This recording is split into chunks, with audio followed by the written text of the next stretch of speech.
Un architecte du patrimoine, ça va être à la base un architecte classique qui va avoir suivi un diplôme de spécialisation post-études d'architecture qui va être dispensé par l'école de Chaillot de façon traditionnelle, mais qui depuis quelques années est également dispensé par d'autres écoles, qui vont lui délivrer un diplôme supérieur d'approfondissement, mention architecture et patrimoine. Ce diplôme va nous donner tous les outils et la connaissance pour intervenir sur le bâti ancien, un approfondissement aussi bien en histoire de l'art qu'en technique ancienne et connaissance des matériaux anciens. Dans notre domaine d'intervention, on va interagir aussi bien avec des maîtrises publiques que privées. À partir du moment où on a un intérêt patrimonial et de conservation sur du bâti, ça peut être du bâtiment protégé au titre des monuments historiques, classés ou inscrits. Ça, ce sont les éléments qui sont protégés par l'État. Mais ça peut être également du bâti patrimonial très intéressant, non protégés, mais pour lesquels les maîtrises d'ouvrage vont avoir un intérêt particulier et un souci de conservation et de mise en valeur lors d'un projet de réhabilitation notamment. On va intervenir sur différentes typologies de bâtiments. Ça peut être de l'habitation, alors de la simple ferme ou maison de village, comme le château, le manoir, mais également des édifices religieux, des églises, des chapelles, et aussi du bâtiment public type mairie, école, très récemment hôpital, puisqu'on a aussi tout un corpus des hôpitaux qui sont rentrés dans les éléments patrimoniaux. Donc c'est très varié au niveau des objets sur lesquels on va pouvoir intervenir.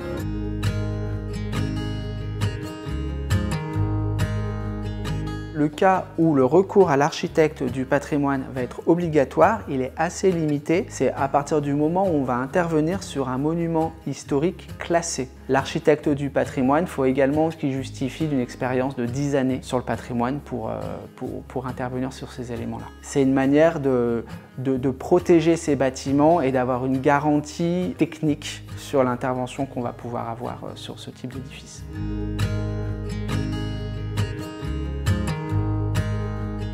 On va accompagner le maître d'ouvrage du début jusqu'à la fin, de la conception jusqu'à la réception. Ce qui va être un petit peu différent, c'est qu'au niveau du bâti ancien, on va avoir une grosse étape de diagnostic et on va faire comprendre aux propriétaires l'importance de cette étape de diagnostic et des recherches historiques pour comprendre le bâtiment et arriver à connaître son histoire et puis aussi son évolution.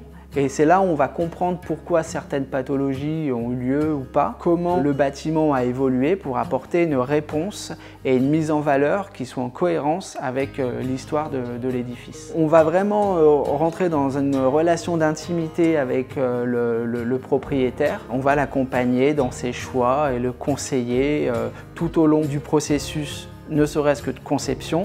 Après, le conseiller pour trouver les bonnes entreprises pour réaliser les travaux, parce que toutes les entreprises ne vont pas avoir les connaissances et la technicité nécessaires pour intervenir sur ce type de bâtiment. On va assurer la mission de direction des travaux comme le ferait un architecte classique et la coordination entre les entreprises jusqu'à la réalisation et à la réception des travaux.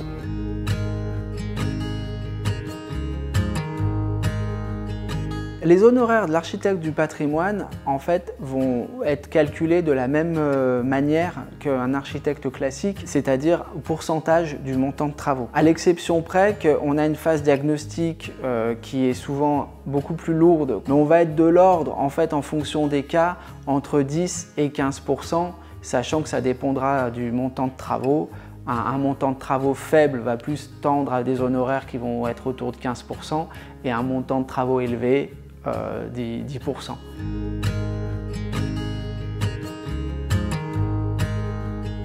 Il ne faut vraiment pas sous-estimer la phase diagnostique qui est vraiment primordiale ensuite pour le développement d'un bon projet et d'une bonne mise en valeur d'un bâtiment. Le fait de ne pas se précipiter lors d'un projet de rénovation, de restauration de bâtis anciens, c'est aussi le moyen de se prémunir contre les erreurs éventuelles. Des fois, en voulant aller trop vite, en voulant anticiper des travaux, on fait des erreurs. Dans le pire des cas qui ne sont pas rattrapables, dans les meilleurs des cas qui sont rattrapables mais qui sont un coût supplémentaire, c'est toujours un peu embêtant et coûteux. L'idée est de pouvoir anticiper les choses le plus possible et d'éviter les erreurs qu'on commet dans la précipitation.